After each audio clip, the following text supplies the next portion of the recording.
Investing में सबसे बड़ा एल्यूजन ये होता है कि जो स्टॉक गिर गया वो ऑटोमेटिकली सस्ता हो गया। रियलिटी ये है कि किसी स्टॉक का प्राइस गिरना और उस स्टॉक में वैल्यू क्रिएट होना दो अलग अलग चीजें। कभी कभी स्टॉक का प्राइस तो गिरता है क्योंकि मार्केट ओवर रिएक्ट करता है किसी बैड न्यूज पे, और कभी स्टॉक का प्राइस गिरता है क्योंकि कंपनी में कोई स्ट्रक्चरल फंडामेंटल शिफ्ट होता है।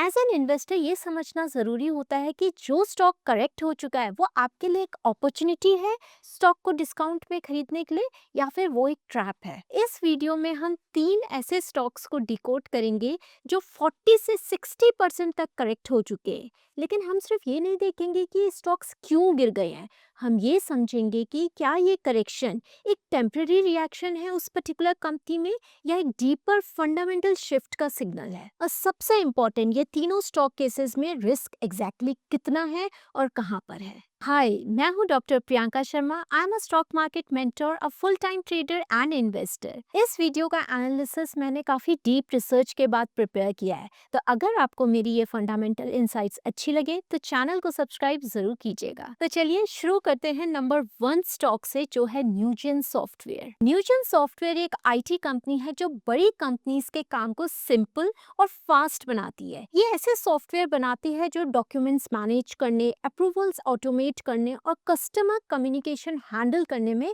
हेल्प करता है। इसका मेन यूज बैंक्स और इंश्योरेंस कंपनीज करती हैं, जहां प्रोसेसेस काफी कॉम्प्लेक्स होते हैं। कंपनी का रेवेन्यू 3 जगह से आता है: सॉफ्टवेयर बेचने से, उसको सेटअप करने से, और मंथली सब्सक्रिप्शन से। इसमें से लगभग 70% इनकम रेगुलर आती रहती है, जो बिजनेस को स्टेबल बनाती है। कंपनी अब धीरे धीरे क्लाउड और सास मॉडल की तरफ शिफ्ट भी कर रही है, जो फ्यूचर ग्रोथ के लिए काफी पॉजिटिव सिग्नल है। सिंपल शब्दों में, न्यूजेन एक बैकएंड सिस्टम है जो बड़ी कंपनीज के डेली ऑपरेशंस को स्मूथ करने का काम करती है। चलिए अब बात करते हैं इस कंपनी के प्राइस की। स्टॉक अपने 52 वीक हाई 1377 से गिरकर लगभग 477 के लेवल पर आ चुका है, यानी रफली 60 से 65% का करेक्शन स्टॉक में देखा जा सकता है। अब जब कोई स्टॉक इतना गिरता है तो ऑटोमेटिकली उसमें दो कैंप्स बन जाते हैं।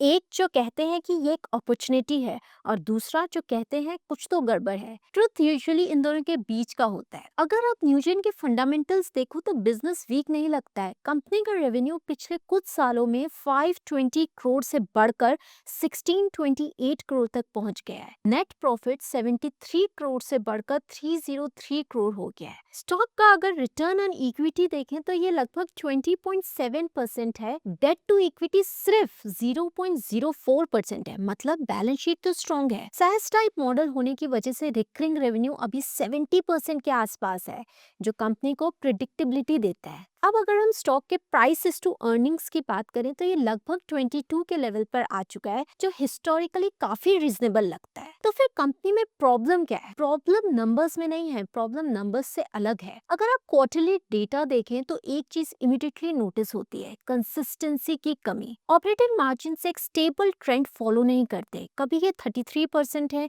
कभी 15, कभी 28, फिर 14%।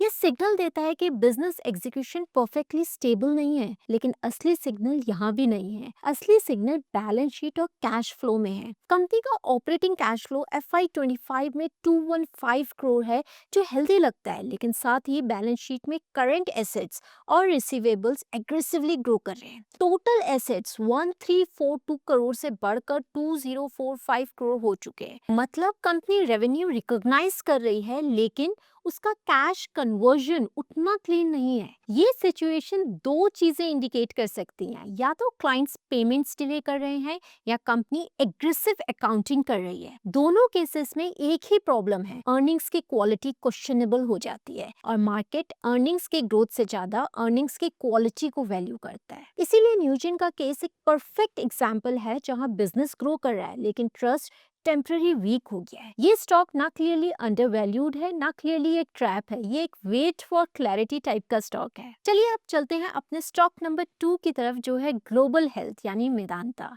ये company multi speciality hospital chain है, जहां डिमांड स्ट्रक्चरली स्ट्रॉन्ग होती है। वेदांता का बिजनेस मॉडल बिल्कुल सिंपल है। पेशेंट्स आते हैं, उनका ट्रीटमेंट होता है और बेड रेवेन्यू मैक्सिमाइज होता है उसी तरीके से। इसमें तीन की ड्राइवर्स होते हैं। सबसे पहला ऑक्यूपेंसी, मतलब बेड्स कितने फिल्ड हैं। दूसरा पर बेड अर्निंग कितनी है, और केस कॉम्प्लेक्सिटी, जितने कॉम्प्लेक्स केसेस उतना हायर बिलिंग होता है। कंपनी के पास मल्टीपल हॉस्पिटल्स हैं अक्रॉस सिटीज और ये ग्रेजुअली एक्सपेंशन मोड में है।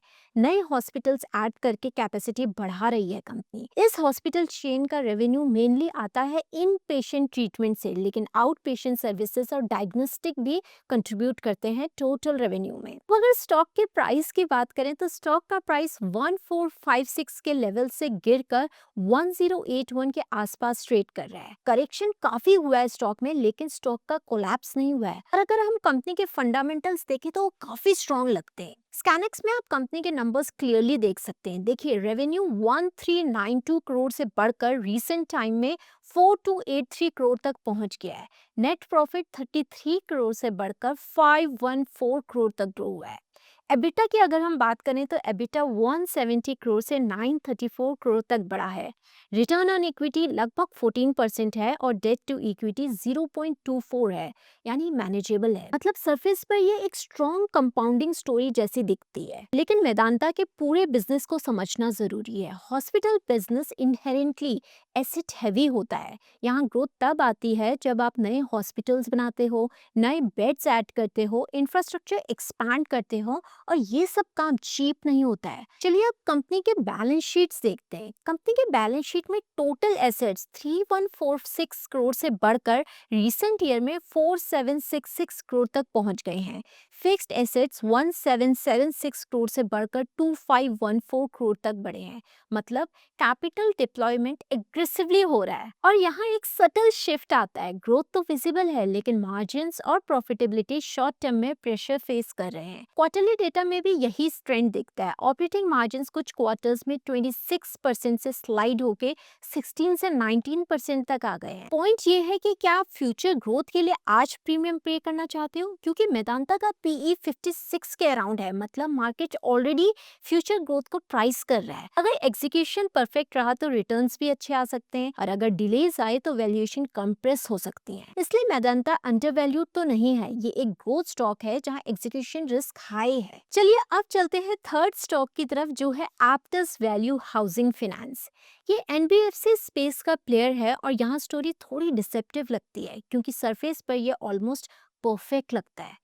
ये कंपनी मेनली लो और मिडिल इनकम बोरोवर्स को होम लोन्स देती है, स्पेशली सेमी अर्बन और रूरल एरियाज में। ये वो सेगमेंट है जहां बड़े बैंक्स या तो एग्रेसिवली लेंड नहीं करते या फिर प्रोसेस कॉम्प्लिकेटेड होता है। इनका बिजनेस मॉडल बिल्कुल सिंपल है, छोटे टिकट साइज के सिक्योर्ड होम लोन्स देना और हायर इंटरेस्ट रेट चार्ज करना, क्योंकि रिस्क थोड़ा ज्यादा होता है। इसीलिए एप्टस का फोकस प्राइम सैलरीड क्लास नहीं, बल्कि सेल्फ एम्प्लॉयड और इनफॉर्मल इनकम वाले कस्टमर्स पर होता है, जहां इनकम प्रूफ क्लीन नहीं होता पर रीपेमेंट इंटेंट स्ट्रांग होता है। कंपनी का मेन रेवेन्यू इंटरेस्ट इनकम से आता है। मतलब जितना लोन बुक ग्रो करेगा उतना इनकम कंपनी की बढ़ेगी। साथ ही स्प्रेड्स, बोरो चीप, लैंड एक्सपेंसिव यहाँ का कोर प्रॉफिट ड्राइवर है। ज्योग्राफिकली ये साउथ इंडिया में स्ट्रॉन्ग प्रेजेंस रखती है और ब्रांच लेड मॉडल फॉलो करती है। मतलब लोकल लेवल पर कस्टमर्स को समझाकर लेंडिंग करती है। मतलब एप्टस एक हाई यील्डिंग हाउसिंग लेंडर है जो अंडर सर्व्ड सेगमेंट को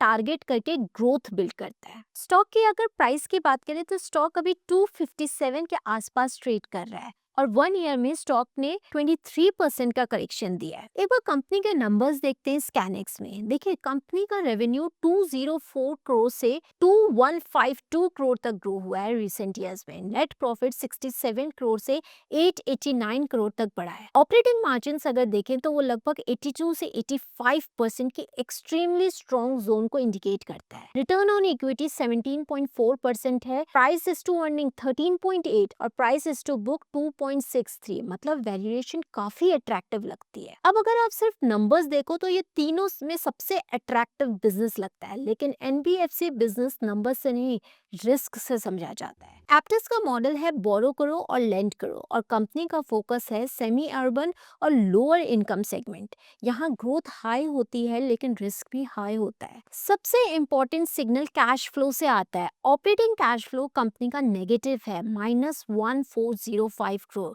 और financing cash flow positive 1461 crore के लगभग। मतलब कंपनी बोरो करके ग्रोथ फंड कर रही है। बैलेंस शीट पे सेम ही सिग्नल देती है। नॉन करेंट लायबिलिटीज 2012 करोड़ से बढ़कर रिसेंट ईयर्स में 6793 करोड़ तक पहुंच गई हैं। तो अब बात करते हैं कि कंपनी का रिस्क क्या है। कंपनी का सबसे बड़ा रिस्क कस्टमर्स का है। अगर बोरोवर्स रीपे करते रहे तो बिजनेस परफेक्टली चलता रहा, लेकिन अगर डिफॉल्ट्स बढ़े पूरी स्टोरी ब्रेक हो सकती है और इसी अनसर्टेनिटी को मार्केट डिस्काउंट करता है। अब अगर हम तीनों स्टॉक्स को एक साथ देखें तो पिक्चर काफी क्लियर हो जाती है। न्यूजेन में ग्रोथ है लेकिन अर्निंग्स क्वालिटी पर डाउट है। मेदांता स्ट्रॉन्ग बिजनेस है लेकिन उस ग्रोथ के लिए आप ऑलरेडी प्रीमियम पे कर रहे हो। और एप्टस नंबर्स में परफेक्ट लगता है लेकिन पूरी स्टोरी बोरोवर बिहेवियर पर डिपेंडेंट है, जहाँ रिस्क क्वाइटली छुपा होता है। तीन अलग अलग कंपनीज और तीन अलग अलग प्रॉब्लम्स, लेकिन एक कॉमन थीम है अनसर्टेनिटी। और मार्केट ग्रोथ को नहीं, सर्टेनिटी को रिवॉर्ड करता है।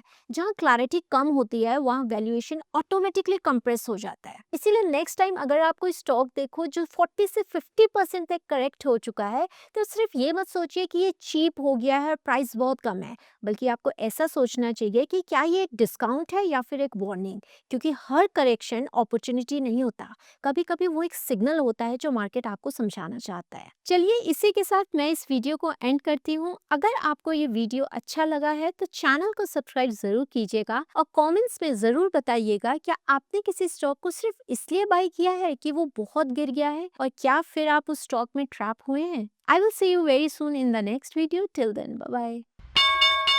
Investments in the securities market are subject to market risk. Read all the related documents carefully before investing.